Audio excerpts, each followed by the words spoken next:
সরকারের প্রতি বিভিন্ন দাবি আছে, যে আমরা এই দাবিগুলোর কোনো সমাধান এখনো হয় নাই।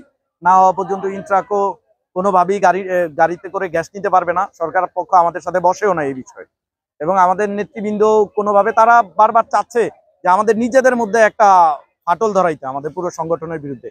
কিন্তু তারা জানে না এই যে ভোলাবাসী যে কমিটি, এইটার পিছনে ভোলার 20 লক্ষ মানুষ আছে, এটা তারা অনুধাবন করতে পারে নাই। আজকেও তারা অনুধাবন করছে যে খালি আমরা ভোলাবাসী মানি পুরো ভোলা জেলার মানুষ। এই যে আমাদের মঞ্জু ভাই কিন্তু আমাদের কমিটিতে নাই, কিন্তু সে আজকে কালীনাথ বাজারে ফাইট দিছে। কেন ফাইট দিছে?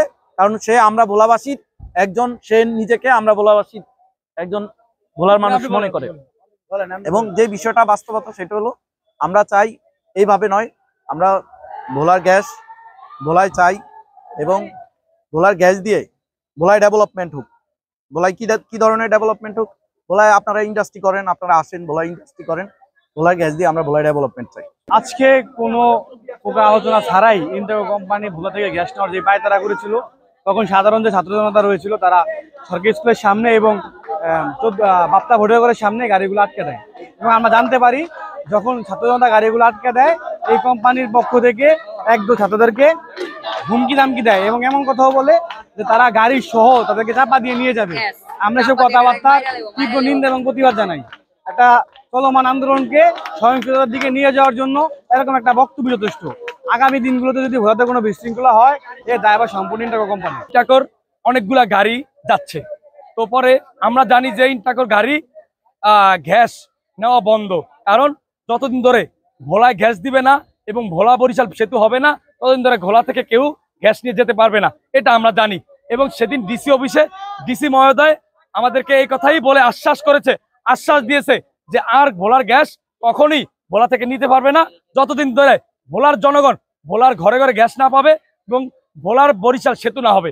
তো আমরা যখন গাড়িগুলো আটকাই, তখন ইন্টারকোর কিছু কর্মকর্তা এসে আমাদেরকে বলে যে এই গ্যাসটা কি সিনিয়ররা ছাড়তে বলছে।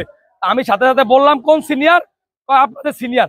আমি সাথে সাথে আমাদের ভোলা জেলা বিএনপির আহ্বায়ক আলহাজ গোলাম নবী আলমগীর এবং আমরা ভোলাবাসীর আহ্বায়ক আলহাজ গোলাম নবী আলমগীর, তাকে আমি ফোন দিয়েছি যে কাকা, ভোলার গ্যাসের গাড়িগুলো ছাড়ছে, এই ব্যাপারে কি আপনি জানেন? উনি বলছেন না, আমি জানি না, আমার সাথে কোনো আলোচনা হয়নি। এটা ভোলার গ্যাস, ভোলার সাধারণ মানুষের গ্যাস, এটা যদি করে থাকে কেউ, তারা দিয়ে তাদের দায়ভার তারা নিবে, আমি এটা জানি না, আমার এটা জানা নেই। তারপর সাথে সাথে আমরা গাড়িগুলো নিয়ে এখানে আসি, কিন্তু ওই কর্মকর্তা আমাদেরকে হুমকি দিয়েছে, বলছে যে যদি ভোলার গাড়ি আমরা না ছাড়ি তাহলে আমাদেরকে আমাকে বলছে যে গাড়ির নিচে পিসিএম মেরে ফেলবে, সামনের দিকে যদি আমাদেরকে গাড়ির সামনে দিয়ে। আমরা এটার বিচার চাই, কেন এই ধরনের হুমকি তারা দিচ্ছে? এটা ভোলা মানুষের দাবি, এটা আমার একটা দাবি না, ভোলার 20 লক্ষ মানুষের দাবি, আপনার দাবি, সাংবাদিক ভাই আপনারও দাবি, এবং ভোলার প্রশাসনের দাবি, ভোলার জনগণের দাবি, সকলের দাবি। তাই আমি চাই যে এই ভোলার গ্যাস ভোলায় আগে দিবে, ভোলা বরিশাল সেতু হবে, তারপর এখান থেকে ভোলার গাড়ি যাবে, এর আগে গাড়ি যাবে না। গাড়ি আমরা এখানে 12টা গাড়ি, সবগুলা গাড়ি বেলাল আছে।